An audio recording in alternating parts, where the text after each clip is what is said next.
Alright, now that we know whether or not a number is a solution to an inequality, we want to be able to solve them. So the way we solve inequalities is actually just like we would an equation, with the exception of one rule. If we divide or multiply by a negative number, we have to flip the direction of the inequality. So if it was a less than or greater than, we do the opposite. So this one's a greater than. If I multiplied or divide by negative, it would become a less than. Alright, so let's go through some and just see if we can solve these. This first example, the goal is to get y alone, just like with an equation. I want to get the variable alone. So I have to get rid of anything, any numbers, any constants first by adding or subtracting. So since this is minus 4, I'm going to do the opposite, and I'm going to add 4 to both sides. Whatever I do to one side of the inequality, I have to do the same thing to the other side of the inequality, just like with an equation. I didn't multiply or divide by any negatives, so the direction stays the same. And I have a negative 7 plus 4 will give me a negative 3. Now, it says to solve the inequality, graph it, and write it in interval notation. So there's the inequality, just written as a regular inequality. I want to graph it. So I plot negative 3, and then of course I'll have other numbers, but negative 3 is the most important.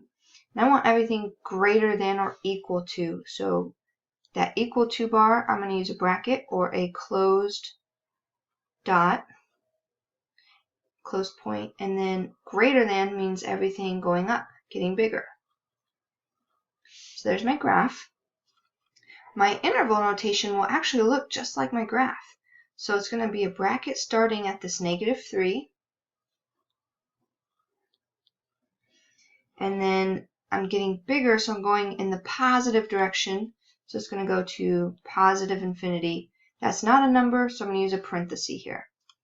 Even though there was an equal to bar, infinity, I can't include it. It's not a number. So I always use a parenthesis with infinity.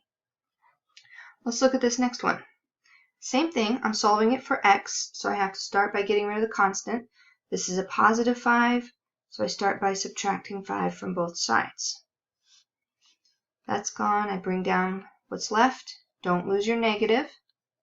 7 minus 5 is 2. Now, I'm going to divide to undo this multiplication, but I have to divide by a negative 3. So as soon as I divide by that negative 3, the direction of my inequality has to change. So it went from a greater than to a less than. So now x is less than negative 2/3. If I go to graph it, I draw my number line. I've got 2/3 on there, negative 2/3, and I want less. Less than is left. So I shade to the left. Now it's not, there's no equal to bar here. It was strictly greater than, flipped to less than. So I'm going to use a parenthesis, or you could see an open dot on your homework. And again, if I want to write this in interval notation, I'm going to read my graph from left to right. Now this went down to the negative direction, so this is going to be negative infinity. So if I went continuing down forever, this would be negative infinity. Going up would be positive infinity. So when I do my interval notation, I'm starting at negative infinity and going up to negative 2/3, not including 2/3. And there you have it. Why don't you try the next two examples?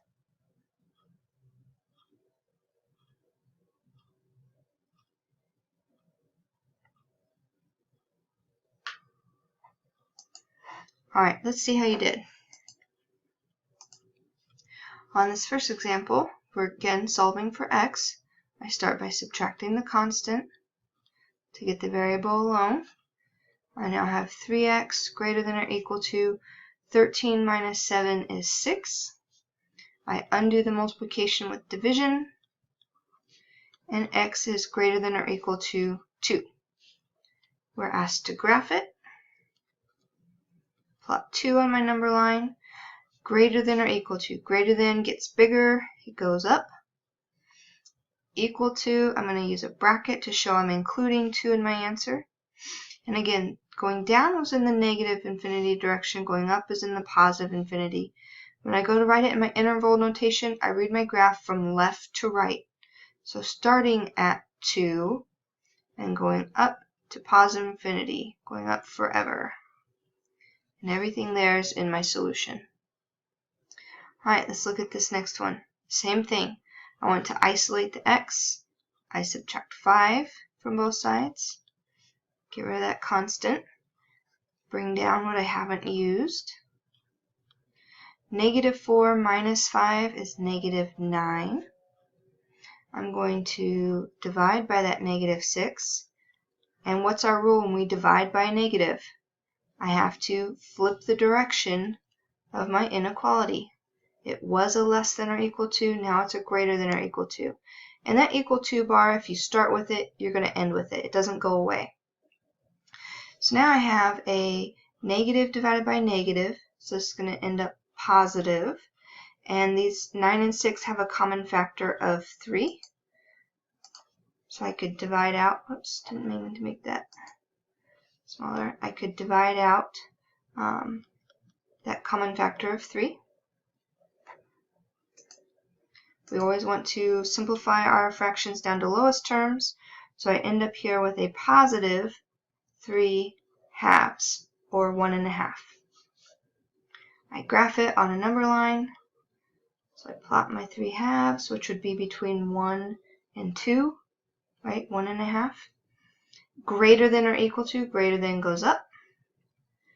Equal to means I include a bracket or a closed dot.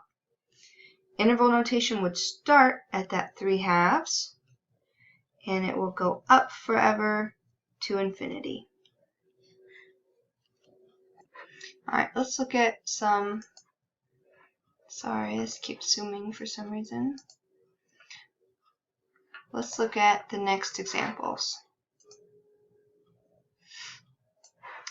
These are a little bit more complex.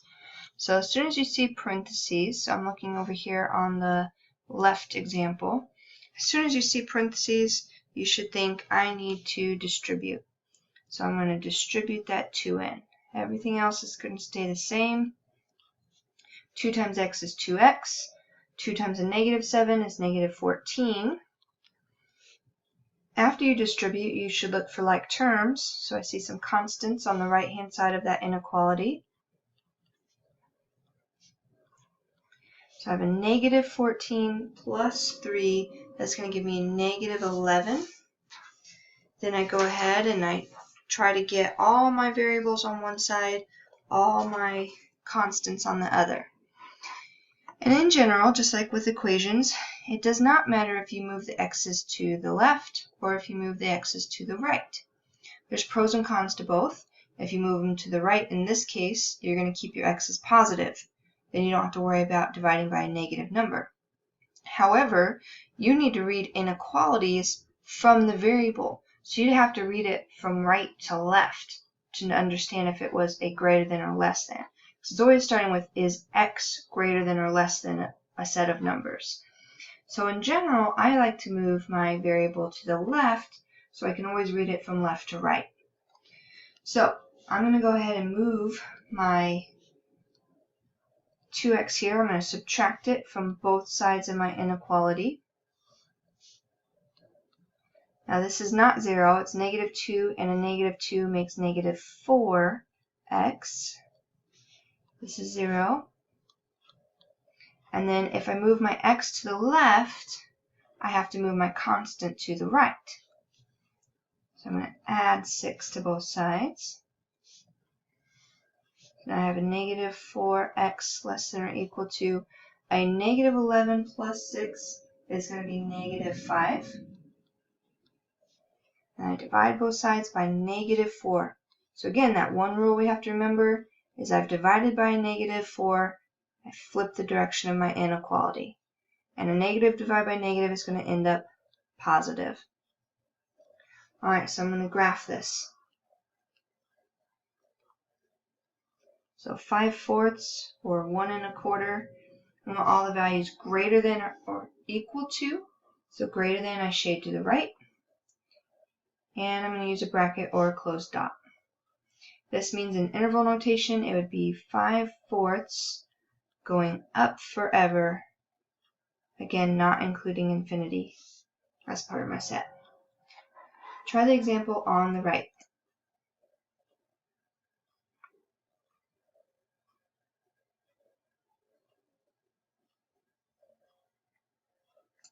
Alright, now we're over here. I see some parentheses. I want to get rid of them. I need to distribute because I can't actually simplify what's inside the parentheses. 3 times x would be 3x. 3 times a -4 is -12, less than x minus 1. I want to get all my x's on the left-hand side.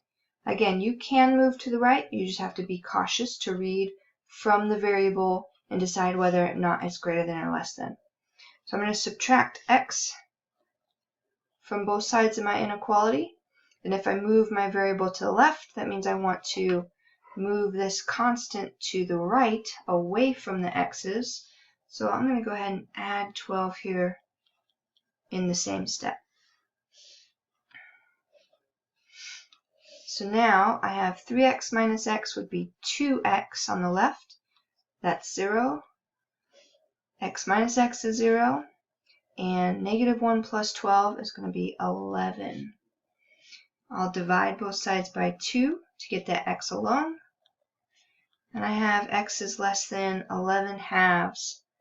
I can graph that on a number line.